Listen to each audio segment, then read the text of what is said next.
Yo, what's up everybody, Prashant here. This isn't just another travel video, alright? This is Canada we're talking about. We're talking massive mountains, cities that never sleep, and nature that'll make you want to chuck your phone in a lake and just stare.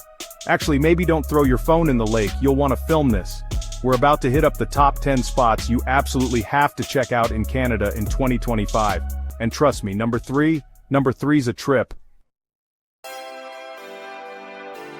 Alright, first up we're heading to the Rocky Mountains, Banff National Park. This place is a true gem of the Canadian Rockies. This place is like straight out of a postcard, no filter needed.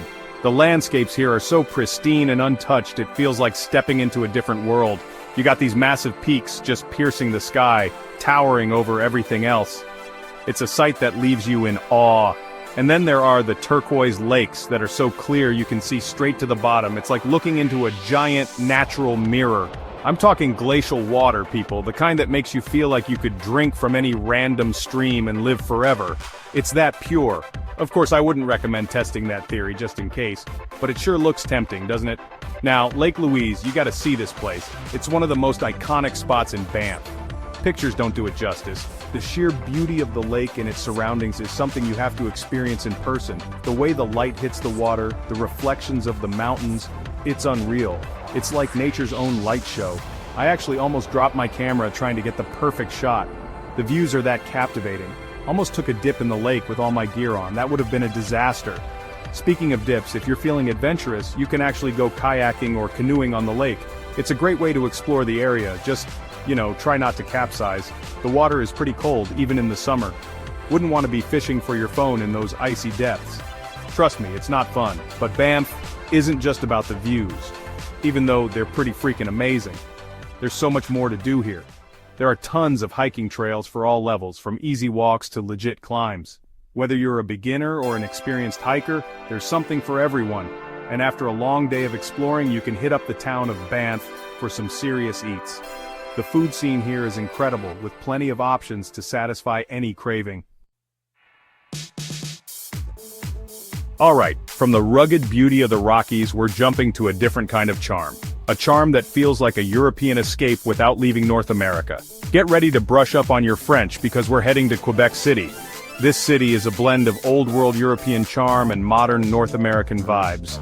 This place is like stepping into a time machine, but instead of going to the future, you're going back to Europe, like centuries ago. The architecture and ambiance are simply mesmerizing. Cobblestone streets, historic architecture, and the smell of fresh croissants in the air. It's like a little slice of Paris right here. Yeah, this is Quebec City. The iconic Chateau Frontenac dominates the skyline, adding to the fairy tale-like atmosphere. Walking through Old Quebec, you'll feel like you've been transported to a different continent. The narrow streets and quaint shops are a delight to explore. Now, besides the European vibes, Quebec City is also home to some seriously delicious food. The culinary scene here is vibrant and diverse. I'm talking about poutine, of course, but also things like tourtière, which is like a savory meat pie, and so many other local delicacies, and pudding chameur, a sweet bread pudding that'll blow your mind. The desserts here are to die for, and if you're looking for some nightlife, Quebec City doesn't disappoint. The city comes alive after dark. There are tons of bars and clubs where you can party until the wee hours of the morning. The energy is infectious, and the fun never seems to end. Alright, let's be real, you can't go to Canada and not see Niagara Falls. It's practically a rite of passage for any visitor. It's like the main attraction, the big kahuna, the crown jewel of natural wonders in North America. You get the picture. And for good reason, this place is absolutely nuts. The sheer volume and power of the water is mind-blowing. I'm talking millions of gallons of water plummeting over a cliff every second. It's a natural spectacle that you have to see to believe. It's loud, it's powerful, and it will get you soaked. Seriously, wear a poncho. The mist is relentless and will drench you in seconds. Unless you're into that whole drenched rat look, which, let's be honest, isn't a great look for anyone. Trust me, I learned the hard way. I thought I could brave it without any protection. I figured I could brave it, just stand back a little. Nope. The mist alone is enough to soak you through. The mist alone is enough to soak you through. It's like standing in a rainstorm, but way more intense. But hey, it's all part of the experience, right?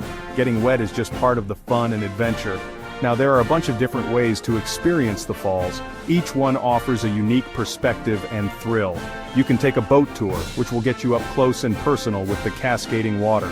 It's an exhilarating experience. You can walk along the boardwalk and get different perspectives. Each angle offers a new appreciation for the falls. You can even go behind the falls for a truly unique view. It's like stepping into another world. But honestly, my favorite way to see Niagara Falls is just to stand there and take it all in. There's something magical about just being present. The sheer power of nature is humbling, awe-inspiring, and yeah, a little bit terrifying. It's a reminder of how small we are in the grand scheme of things. Alright, from the natural wonder of Niagara Falls, we're heading west to Vancouver. A city that's basically a love child between nature and urban cool. Imagine this. You wake up, you grab a coffee with a view of snow-capped mountains, then you hit the beach for some morning sun. After that, maybe you explore Stanley Park, which is like this massive forest in the middle of the city, complete with totem poles and beaches and even a freaking aquarium. Vancouver is one of those places that just has it all. You want great food? Check. From fresh seafood to trendy food trucks, this city's got your taste buds covered. You want nightlife? Check. Vancouver's got a buzzing nightlife scene with everything from underground clubs to live music venues, but honestly, the best thing about Vancouver is the vibe. Okay, get ready for a change of pace because we're heading east to Prince Edward Island, a place that's about as charming as it gets.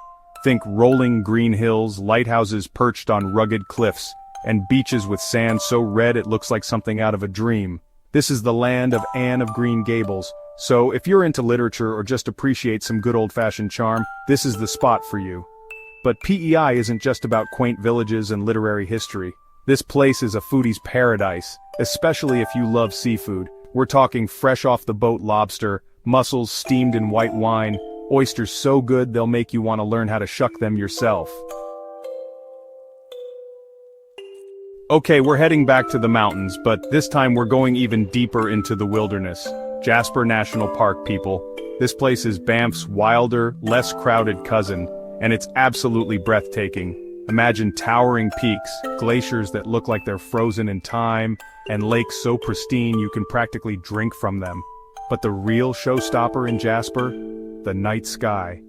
This place is a designated dark sky preserve, which means there's minimal light pollution, so the stars are insanely bright.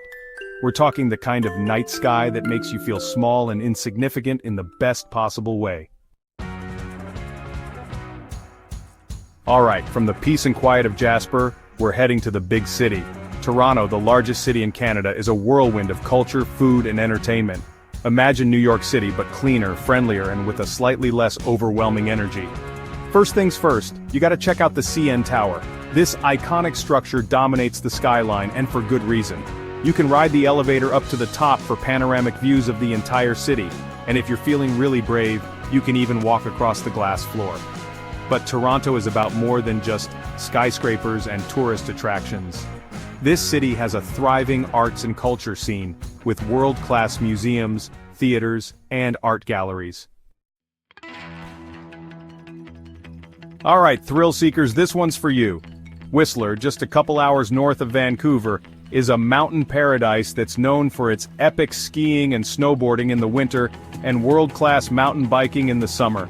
We're talking some of the best slopes and trails in the world, with something for everyone from beginners to seasoned pros. Now I'm more of a hike up a gentle hill and admire the view kind of guy, but even I couldn't resist the call of Whistler's slopes. I strapped on some skis, took a deep breath, and promptly fell on my face. Hey, nobody's perfect, right? But even though I spent more time on my butt than on my feet, I had an absolute blast. Alright, buckle up because we're heading north, way north to Churchill, Manitoba. This town, located on the shores of Hudson Bay, is known as the polar bear capital of the world, and for good reason. Every year, from October to November, these massive creatures pass through Churchill on their way to the ice floes to hunt seals.